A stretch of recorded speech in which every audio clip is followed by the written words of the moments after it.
نحمده ونصلي ونسلم على رسوله الكريم اما بعد۔ حضرت سیدنا صدیق اکبر رضی اللہ تعالیٰ اتنی عظیم شخصیت ہے کہ نبی کریم صلی اللہ علیہ وسلم نے فرمایا کہ جتنے لوگوں نے مجھ پر احسانات کیے ہیں سب کے احسان کا بدلہ میں دنیا میں دے چکا ہوں، سوائے صدیق اکبر رضی اللہ تعالیٰ کے احسانات کا کہ ان کا بدلہ دینا میرے بس کی بات نہیں، ان کا بدلہ خود اللہ رب العزت قیامت کے دن فرمائیں گے۔ حضرت صدیق اکبر رضی اللہ تعالیٰ کے مال نے جتنا مجھے فائدہ پہنچایا اتنا کسی کے مال نے فائدہ نہیں پہنچایا، اور نبی کریم صلی اللہ علیہ وسلم نے فرمایا کہ انت صاحبی فی الغار، تو میرا غار کا بھی ساتھی ہے، غار یار ہے، اور حوض کوثر میں بھی میرے ساتھ رہے گا۔ اور یہ بھی فرمایا کہ قیامت کے دن میں اٹھایا جاؤں گا، میرے دائیں طرف ابو بکر رضی اللہ تعالیٰ ہوں گے اور بائیں طرف حضرت عمر رضی اللہ تعالیٰ ہوں گے۔ اور نبی کریم صلی اللہ علیہ وسلم نے فرمایا کہ اگر میں کسی کو جگری یار بناتا تو صدیق اکبر رضی اللہ تعالیٰ اس لائق ہیں، لو کنت متخذا خلیلا، اگر میں کسی کو خلیل بناتا تو میں صدیق اکبر رضی اللہ تعالیٰ کو بناتا۔ تو یہ صدیق اکبر رضی اللہ تعالیٰ کی وہ شان ہے جو خود نبی کریم صلی اللہ علیہ وسلم نے ارشاد فرمائی، اور قرآن پاک میں صدیق اکبر رضی اللہ تعالیٰ کی صحابیت کا ثبوت ہے۔ اذ یقول لصاحبہ، جب نبی کریم صلی اللہ علیہ وسلم نے اپنے صحابی سے کہا لا تحزن، غم نہ کر، ان اللہ معنا، اللہ تعالی ہم دونوں کے ساتھ ہے۔ کیا سعادت تھی صدیق اکبر رضی اللہ تعالیٰ کی۔ تو حضرت صدیق اکبر رضی اللہ تعالیٰ کا تذکرہ کرنا یہ ہر مسلمان پر حق ہے کہ وہ صدیق اکبر رضی اللہ تعالیٰ کا تذکرہ کرے، کیونکہ نبی کریم صلی اللہ علیہ وسلم پر جب صدیق اکبر رضی اللہ تعالیٰ کے احسانات ہیں تو نبی کریم صلی اللہ علیہ وسلم کے واسطے سے ہر امتی پر صدیق اکبر رضی اللہ تعالیٰ کے احسانات ہیں۔ اور صدیق اکبر رضی اللہ تعالیٰ تو وہ ایسی شخصیت ہے کہ جس کی 4 نسل کو صحابی ہونے کا شرف حاصل ہو۔ ایسا کوئی صحابی میرے علم میں نہیں کہ جس کی 4 نسل کو صحابی بننے کا شرف حاصل ہوا۔ صدیق اکبر رضی اللہ تعالیٰ کے والد مسلمان،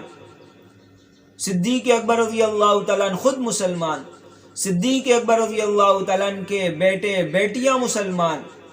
اور صدیق اکبر رضی اللہ تعالیٰ کے نواسے حضرت عبداللہ بن زبیر رضی اللہ تعالیٰ مسلمان، صدیق اکبر رضی اللہ تعالیٰ کے والدین صحابی، صدیق اکبر رضی اللہ تعالیٰ صحابی، صدیق اکبر رضی اللہ تعالیٰ کے بیٹے بیٹیاں صحابی، اور پھر صدیق اکبر رضی اللہ تعالیٰ کے نواسے صحابی۔ یہ 4 نسل کو صحابیت کا شرف حاصل ہوا ہے جو کسی صحابی کی سعادت میں نہیں آ سکا۔ اور پھر نبی کریم صلی اللہ علیہ وسلم کے بعد خلیفہ بلا فصل، جانشین پیغمبر، اس لیے حضرت صدیق اکبر رضی اللہ تعالیٰ کو خلیفۃ الرسول کہا جاتا کہ رسول صلی اللہ علیہ وسلم کے براہ راست نائب ہیں۔ اور نبی کریم صلی اللہ علیہ وسلم نے اپنی زندگی میں ہی اشارے فرما دیے تھے کہ میرے بعد خلافت کس کو ملے گی۔ ایک عورت نے پوچھا اللہ کے رسول، اگر آپ کو میں نہ پاؤں تو پھر کس کے پاس جاؤں؟ تو نبی کریم صلی اللہ علیہ وسلم نے فرمایا کہ صدیق اکبر کے پاس آ جائے۔ نبی کریم صلی اللہ علیہ وسلم نے فرمایا کہ مسجد نبوی میں جتنی بھی کھڑکیاں دروازے ہیں سب کے بند کر دیے جائیں سوائے صدیق اکبر رضی اللہ تعالیٰ کے، کہ ان کی کھڑکی، ان کا دروازہ کھلا رہے، کیونکہ آگے چل کر ان کو خلافت سنبھالنی تھی۔ اسی طرح نبی کریم صلی اللہ علیہ وسلم نے ایک مرتبہ فرمایا کہ کاپی اور قلم لے آؤ تاکہ میں لکھ دوں، لیکن پھر فرمایا کہ ایمان والے اور اللہ تعالیٰ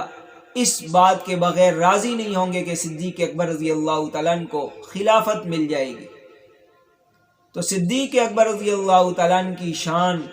قرآن پاک کی آیت میں ہے والذی جاء بالصدق وصدق به اولئک هم المتقون، جو سچ لے کر آئے اور جس نے اس کی تصدیق کی، اور آگے اللہ تعالیٰ سرٹیفکیٹ دے رہے ہیں اولئک هم المتقون، جو سچائی لے کر آیا اور جس نے سچے دین کی تصدیق کی، دونوں متقی پرہیزگار ہیں۔ سبحان اللہ، کیا اللہ تعالیٰ نے مقام اور مرتبہ دیا۔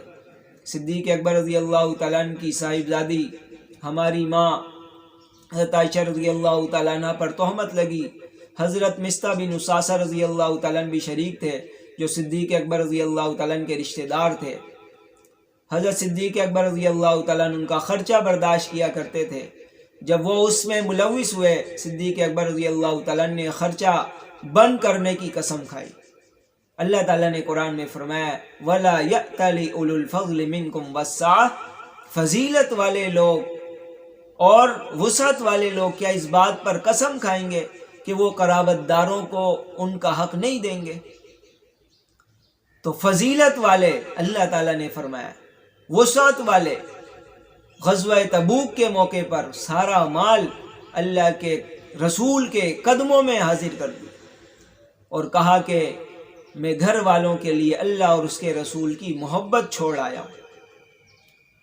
لوگ سمجھتے ہیں کہ شاید خلافت حاصل کرنے کے لیے یہ ساری تک و دو ہوئی، تو ایسی کوئی بات نہیں ہے۔ صدیق اکبر رضی اللہ تعالیٰ عنہ نے وفات سے پہلے دنیا کی بولتی بند کر دی، لہذا اپنے خاندان والوں کو کہا کہ جو 2 سال سے کچھ اوپر خلافت کے زمانے میں میں نے جتنا خرچہ بیت المال سے لیا ہے وہ سب بیت المال میں جمع کروا دیا جائے۔ تو کچھ بھی فائدہ حاصل نہیں کیا۔ اور صدیق اکبر رضی اللہ تعالیٰ عنہ کا جذبہ کیا تھا کہ ينقص الدین وانا حی، دین میں کمی ہو اور میں زندہ رہوں، ایسا نہیں ہو سکتا۔ میرے جیتے جی دین میں کوئی کمی کرے میں برداشت نہیں کر سکتا۔ یہ صدیق اکبر رضی اللہ تعالیٰ عنہ کا جذبہ تھا۔ تو صدیق اکبر رضی اللہ تعالیٰ عنہ نے قلیل عرصے میں وہ کارنامہ انجام دیا، دین کے راستے کی ساری رکاوٹوں کو ختم کیا، اور یہاں تک کہ جب فتوحات کا زمانہ ہوا تو پھر رخصت ہو گئے۔ ساری فتوحات حضرت عمر رضی اللہ تعالیٰ عنہ کی جھولی میں ڈال کر چلے گئے، اور سادگی اتنی، بیت المال سے کم وظیفہ لیتے تھے، وظیفہ بھی ضرورت کے بقدر۔ ہمارے یہاں حکمران ریاست مدینہ کا نام لیتے ہیں، حضرت سیدنا صدیق اکبر رضی اللہ تعالیٰ عنہ جو ریاست مدینہ کے نبی کریم صلی اللہ علیہ وسلم کے بعد پہلے جانشین ہیں، ان کی زندگی کو وہ دیکھتے نہیں ہیں کہ کس قدر تنگی کی حالت میں زندگی گزاری، دین کے لیے اپنا سب کچھ لٹایا اور دین کے لیے اپنی ساری صلاحیتیں استعمال کی، اور کسی ملامت کی پرواہ نہیں کی، کسی کافر کے کفر سے ڈرے نہیں، بلکہ ہر باطل کا، ہر فتنے کا ایسا ڈٹ کر مقابلہ کیا، چاہے وہ منکرین ختم نبوت ہوں یا منکرین زکوٰۃ ہوں یا منکرین اسلام ہوں، ایسا ہر فتنے کا خاتمہ کیا کہ حضرت عمر رضی اللہ تعالیٰ عنہ کے زمانے میں فتوحات کا سیلاب سامنے آ گیا۔ اللہ تعالیٰ صدیق اکبر رضی اللہ تعالیٰ عنہ کے درجات میں مزید بلندیاں اور ترقیاں عطا فرمائے، اور ہمیں صدیق اکبر رضی اللہ تعالیٰ عنہ کے نقش قدم پر چلنا نصیب فرمائے، اور ان کے شہر میں ہم سب کو بار بار جانے کی سعادت نصیب فرمائے، اور نبی کریم صلی اللہ علیہ وسلم کے روضہ اقدس کی زیارت کے ساتھ صدیق اکبر رضی اللہ تعالیٰ عنہ کے روضے کی بھی زیارت نصیب فرمائے۔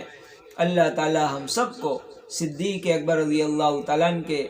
نقش قدم پر عزیمت کے ساتھ چلنے کی توفیق نصیب فرمائے۔